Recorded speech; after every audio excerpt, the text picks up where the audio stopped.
میں نوجوان لڑکے اور لڑکیوں کا اکٹھے بیٹھ کر اللہ کا پاک کلام پڑھنا بھی ناجائز اور حرام. تمہاری تعلیم گئی بھاڑ میں. سمجھتے ہیں؟ جو شخص اپنی جوان بیٹی کو مخلوط ماحول میں تعلیم کے لیے بھیجتا ہے پرلے درجے کا بے غیرت اور بے حیا ہے.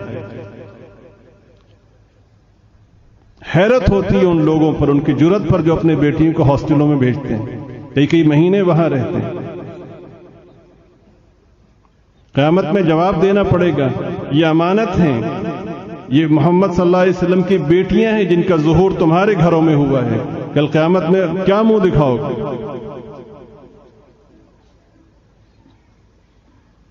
حج کا سفر عظیم ترین سفر ہے. پاکیزگی سے شروع ہو کے پاکیزگی پہ ختم ہوتا ہے. اتنا عظیم سفر ہے کہ جب کوئی شخص حج کر لیتا ہے تو حدیث پاک میں ہے کہ وہ گناہوں سے ایسے پاک ہو جاتا ہے جیسے آج ہی ماں کے پیٹ سے جنم لیا. ایسے ہی ہے. اللہ پاک اتنے خوش ہوتے ہیں حج کرنے والے سے کہ جب وہ واپس آ رہا ہوتا ہے تو سرکار نے درخواست کی، اللہم اغفر للحاج، اے اللہ حاجی کی بخشش فرما. اور اگلی درخواست کی، وَلِمَنِ اسْتَغْفَرَ لَهُ الْحَاجِ، یا اللہ حاجی جس کے لیے دعا کرتا جائے ان سب کی بخشش فرما. ٹھیک ہے؟ ہوا کیا؟ ہوا یہ کہ ایک صحابی آپ صلی اللہ علیہ وسلم کے ساتھ جہاد میں شریک تھے. آپ صلی اللہ علیہ وسلم نے ان سے پوچھا کہ تمہاری اہلیہ، کہ جی وہ حج کے لیے گئی ہیں. یونیورسٹی نہیں گئی تھی، ایسی تعلیم کے لیے نہیں گئی تھی جہاں تعلیم کے نام پر بے حیائی سکھائی جاتی.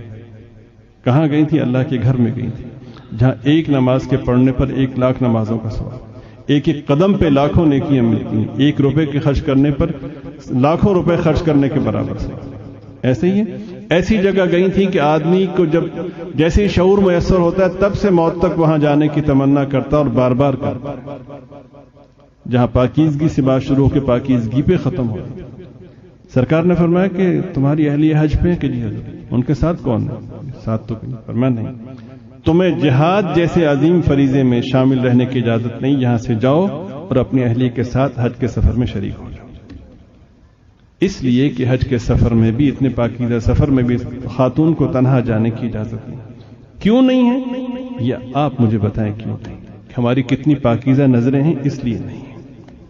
سمجھ رہے ہیں آپ؟ یا کچھ اور عرض کروں؟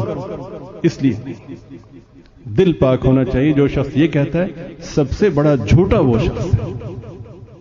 سب سے گندا دل اس شخص کا ہے جو دل پاک ہونا چاہیے کہہ کر بے پردگی اختیار کرتا ہے. حقیقت وہ ہے جو نبی پاک صلی اللہ علیہ وسلم نے بیان فرمائی، باقی سب فراڈ ہے.